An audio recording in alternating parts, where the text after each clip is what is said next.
bombshell new paper is just out in the New England Journal of Medicine. Let me walk you through it on this channel in this video and on the podcast plenary session. The paper is entitled The Effect of Colonoscopy Screening on Risks of Colorectal Cancer and Related Death. It's the Nordic trial. This is the first randomized controlled trial of colonoscopy that's ever been conducted. We've had randomized trials of FOBT and FlexSig. We're going to run through what we haven't had randomized trials of, but one of those things was colonoscopy. There has not been a published report of a randomized trial of colonoscopy. This is the first one, and spoiler alert, it's negative. It is negative on colorectal cancer death, negative on all-cause mortality. We're going to talk about what it means, what are the implications in this video. Let me walk you through it. This is the paper, just came out on the New England Journal of Medicine website. First, I think we need to get a little bit of background. This is a 2016 paper that I wrote with colleagues in the British Medical Journal, and it was about why cancer screening has not been shown to save lives. There's an important distinction in cancer screening, and that's the distinction between dying from colon cancer and dying for any reason. All cancer screening tests are trying to prevent you from dying from a particular type of cancer. Mammograms, breast cancer. CT screening, lung cancer, colonoscopy, FlexSig, colon cancer. PSA, prostate cancer. Now, there are new blood-based cancer screenings that are supposedly trying to protect you from dying from several cancers. The goal of a cancer screening test is to find cancer. It's to find cancer or pre-cancer before it otherwise would declare itself in a state where you can interdict upon it, where you can act upon it, cut it out, remove it, and you will get a benefit that you otherwise wouldn't have gotten had you found it at a later stage. That's the principle of cancer screening. So in our paper in the British Medical Journal in 2016, we took a broad view of cancer screening. We noticed that many studies were powered and designed and suited to look at cancer-specific death from that cancer. But did it also reduce all-cause death? And that's an important question because somebody who's healthy undergoing a preventive or screening test, they're doing it because they want to improve their overall quality of life and their overall longevity. They may not care about averting a death from lung cancer if they end up dying from a pneumothorax during a lung cancer-related procedure.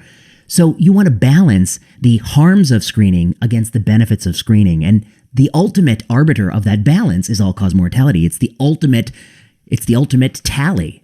And in this paper, we took a look at all cancer screening tests and we concluded that we should be very cautious about saying they save lives because no screening test to date has proven an all-cause mortality benefit in randomized controlled trials. And we focus on the main screening tests of lung, colorectal cancer, prostate cancer, and breast cancer in this study.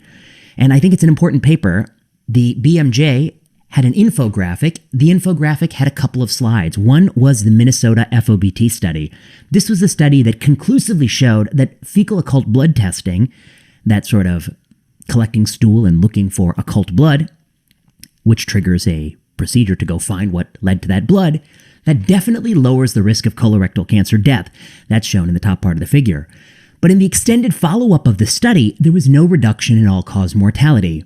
Now, some people say, well, of course, you're going to die of something anyway, but that's a misunderstanding of what we're talking about here. We're talking about there's no reduction in all-cause mortality. That doesn't mean that everyone ends up dead. That means at every single moment in time, the risk of being dead is identical. The Kaplan-Meier curves are overlapping. At any moment in time, the risk of all-cause mortality is the same. And what that means is that there doesn't appear to be any benefit. It's not like you're living a little bit longer by undergoing FOBT. At every moment in time, those Kaplan-Meier curves are superimposable. So you're not getting any all-cause benefit from there. Now, why might this be the case? And the BMJ infographic shows you. I didn't make the infographic. The person who wrote about our essay made the infographic, but they did a good job, so I like to use it. And what they show is that it's entirely plausible. A screening program results in fewer deaths from the target cancer, like colon cancer, but has off-target harms. Those harms might be increased harms of treatment. In the case of PSA testing, because so many men become prostate cancer patients, there might be downstream harms of all that treatment and all that sort of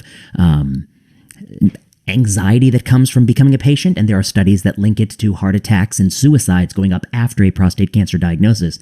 All those sorts of off-target deaths, those slippery deaths, those deaths that are hard to attribute to screening, those should also count, and all-cause mortality is the only metric that counts at all. Now, elsewhere I've talked about lung cancer screening, which I think has failed to show an improvement in all-cause mortality because the initial NLST result That result vanished with extended follow-up in the paper by Pinsky and colleagues a few years later. That was not due to contamination, as somebody thought online, because it couldn't have possibly been because the uptake was so poor. And also that the Nelson trial shows no evidence of all-cause mortality reduction. But after we wrote the paper, there was good news. There was one cancer screening test that did actually show that the improvements in cause-specific death, colorectal cancer death, did translate to an all-cause mortality benefit. And that was flexible sigmoidoscopy. This was an analysis that was in the Annals of Internal Medicine, very carefully done analysis controlling for something called Simpson's paradox. I won't bore you with that on this video. And it shows clearly that there's an all-cause mortality benefit from FlexSig.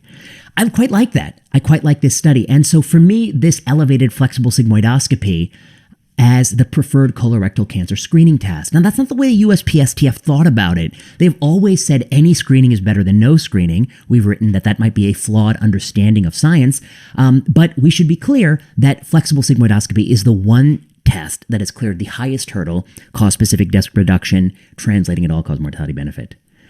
Now, we should also remind ourselves that all cancer screening tests merely avert a fraction of cancer-specific death. There's no cancer screening test that makes you have a 100% reduction in dying from that cancer. This was a paper led by Sunny Kim that we published in the Canadian Medical Journal called Cancer Screening, a Modest Proposal for Prevention, where we went through every single cancer screening test. We talked about what fraction of deaths were averted by screening, assuming the most favorable upper bound optimistic results, that there was no off-target death that outcompeted the cause-specific mortality reductions. And what you see is a range of estimates that go from, the deaths not averted by screening are still the majority of cancer deaths for that cancer. So even if you get colonoscopies perfectly, there's still a big chunk of those people who will die of colon cancer. You're averting some deaths in the most optimistic scenarios, but not all deaths. But doing this allowed us to really take a broad view, which I'll talk about in a second. The last thing I'd say is recently the USPSTF, United States Preventive Services Task Force, moved the target screening age from 50 to 45. The randomized trials included 50 and above, but they moved to 45 based on modeling. We wrote this paper in the Evidence-Based Medicine Journal of the British Medical Journal, Logan Powell and myself, where we argued that that was a bold, unprecedented, and perhaps incorrect move. They shouldn't be basing screening recommendations on modeling, because if you've been around for the last 3 years, you'll know one thing about these medical models.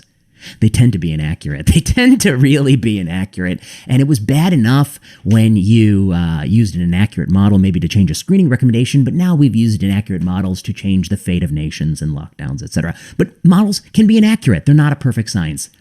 So in the colorectal cancer landscape, what has randomized controlled trial evidence supporting benefit? What does not? We should acknowledge FOBT, yes. There is a reduction in cause-specific mortality from FOBT versus observation from many old randomized controlled trials. Sigmoidoscopy, yes, there's a reduction in cause-specific mortality, and that appears to translate into an all-cause mortality benefit from sigmoidoscopy. Fecal immunohistochemical testing leverages the principles of FOBT. It has a certain sensitivity and specificity. It has never been directly proven to have a reduction in cause-specific mortality. FOBT, of course, doesn't have an overall mortality benefit. And fecal DNA tries to leverage the principles of FIT, although the evidence is very, very weak, in my opinion, because they didn't do a good study, in my opinion. They didn't compare themselves against annual FIT, which will actually improve the sensitivity. I'm willing to accept FIT for cause-specific mortality benefit. I'm willing to accept sigmoidoscopy should be the preferred treatment because it's actually pretty easy to do. It requires less preparation. It is safer to do than colonoscopy. It has a lower complication rate and has the strongest evidence. It should be the preferred option. The USPSTF should say, we recommend sigmoidoscopy, but instead they recommend colonoscopy too. And the logic behind that is getting a sigmoidoscopy is like getting a mammogram on one breast. That's their logic. But that's different because the left and right breast presumably have the same sort of biologic tissue and processes, but the right and left colon are very different places, and they may be fundamentally different response to a screening intervention in the left and right. We won't know that from Nordic because they don't have the power to look for that interaction, but we might know it someday from ongoing studies. But we have to be very clear, colonoscopy has no randomized control trial data prior to this study supporting its use, and this study actually doesn't support it, and blood-based screening tests like the Septin9 methylated gene test has no data at all. Trash data. It shouldn't have even been approved. That's a big mistake. And the USPSTF is making a big mistake. Every year they say any screening is better than no screening. They should be recommending the screening with the best evidence. That's what they should do. They're not doing that because they are too confident. They're arrogant, I think.